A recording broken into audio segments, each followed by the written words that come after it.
Probably about a third of Bible scholars would say this first horseman is Jesus, which is interesting because it is the Lamb that sends them out. So he's kind of sending himself out in their view. And one of the things that becomes apparent is that they think that because he's riding a white horse, and later Jesus rides a white horse. It says, I looked and there before me was a white horse, chapter 6 verse 2.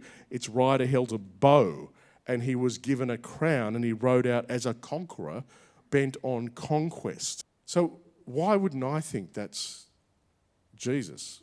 Well, there's a few reasons. One is, what is Jesus' weapon in Revelation? What is Jesus' weapon? The sword of the Spirit. And the sword is the representation of God's word. In the spiritual armour in Ephesians chapter 6, what weapon do we need a shield for? The arrows of the evil one. Do you know, the word conquest is not a normal, a regularly used word in the New Testament or the Old Testament, but it is used one other time in Revelation. In Revelation chapter 13, to talk about the beasts who intentionally dress themselves up to look like Jesus. And this is what it says about the beasts. It was given power to wage war against God's holy people and conquer them. It's the only other time the word conquer is used. And so what we see here is the power of Antichrist, which is the beast of the power of conquering. Conquering is where you take somebody else's ability to make decisions away from them. That is what conquering is about. It's where you enforce your will on somebody else. One of the things you need to understand about the Jesus we follow is he died so that you would have choice. He didn't come to take your choices away.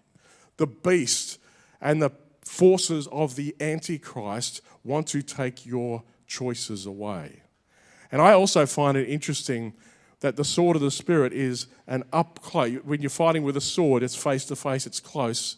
But the idea of a bow is it's a long distance, kind of lobbing things from a distance.